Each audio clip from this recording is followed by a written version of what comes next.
ეს შენგეხება, ისევ გვისმენენ სლოგანი ახალი კამპანია ძველი. მოსმენების პოლიტიკის წინააღმდეგ გაკეთებული სამთავრობო განცხადებების მიუხედავად ხელისუფლებას არასამთავრობო ორგანიზაციათა ნაწილი ისევ მიმართავს. არასამთავრობო ორგანიზაციები ფიჭური კავშირგაბმულობის კომპანიებიდან ეგრეთ წოდებული შავი ყუთის ამოღებასაც მოითხოვენ. კამპანიის მონაწილეები თანხმდებიან, რომ პრობლემის მოსაგვარებლად პარლამენტში ინიცირებული კანონპროექტის მიღება დაუყოვნებლივ უნდა მოხდეს. უფლებადამცველებს უპასუხა შინაგან საქმეთა მინისტრმა. ალექსანდრე ჭიკაიძე ამბობს, რომ პირადი ინფორმაცია დაცულია და არ გვისმენს. სოფო ხანაშვილი აგრძელებს თემას. გთხოვთ გამართოთ მობილური ტელეფონით ქვერი საუბარი ისმინება.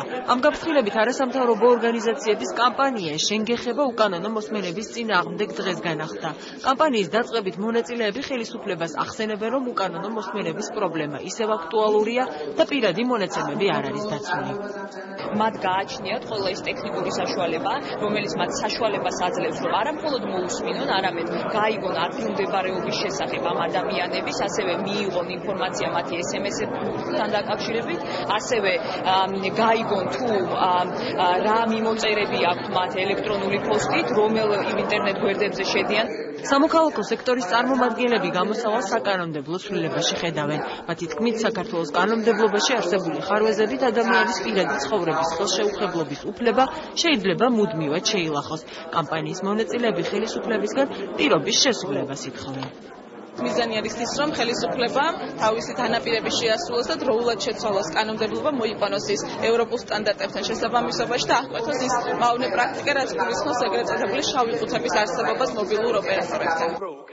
პრობლემის არსებობაზე საუბრობენ საპარლამენტო უმცირესობაში.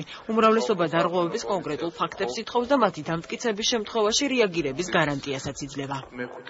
ეს სახელმწიფოს აქვს ორჯერ მეტი, ასე ვთქვათ, საშუალება შეძენილი ვისაც რომ მოსმენები იყოს, ამიტომ ეს პრობლემა დღესაც და ამასთან დაკავშირებით უნდა ემუშაოს როგორც არასამთავრობო ორგანიზაციები, ისე თუ ვინმე საუბრობს უკანონო მოსმენებზე უნდა ქონდეს ფაქტები, თუ ვინმე ბედავს თანამედროვე ქართული ოცნების საზოგადოებაში ამ უკანონო ქმედებას, ის აუცილებლად ხილებული დაშლილი უნდა იყოს. ხდება თუ არა მოსმენები, ამაზე ვერავის ვერ გეტყვით.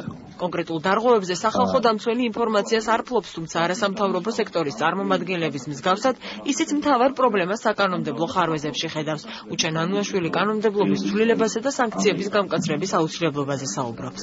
საუბარი გვაქვს იმაზე, რამდენად გამოიყენებს თუ არ გამოიყენებს დღევანდელი ხელისუფლება კანონით მინიჭებულ უფლებებს. სწორედ ამიტომაც არის საჭირო გარკვეული ჩარჩოები, გარკვეული შეზღუდვები და რა თქმა უნდა გარკვეული მექანიზმი მონიტორინგის, იმისაც რომ თვითრეული მსგავსი შემთხვევა იყოს მაქსიმალურად გაკონტროლებული. უკანონოდ არაფერი არ ხდება.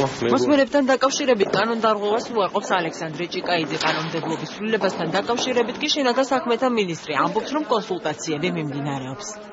ოპტიმალურ საკანონმდებლო ცვლილებაზე ჩამოყალიბდებით, შემდეგ დავიხილავთ და აუცილებლად შევაკავოთ საკანონმდებლო ცვლილებას ჩვენ სამინისტროში. ფარული ჩანაწერები შინაგან საქმეთა სამინისტრომ 2012-13 წლებში აღმოაჩინა. სპეციალურად შექმნილმა კომისიამ ჩანაწერები შეისწავლა და პირადი ცხოვრების ამსახველი მასალა გაანადგურა. დანარჩენი კი გამოსაძიებლად პროკურატურას დაახლოებით ერთი თვის წინ გადასცა.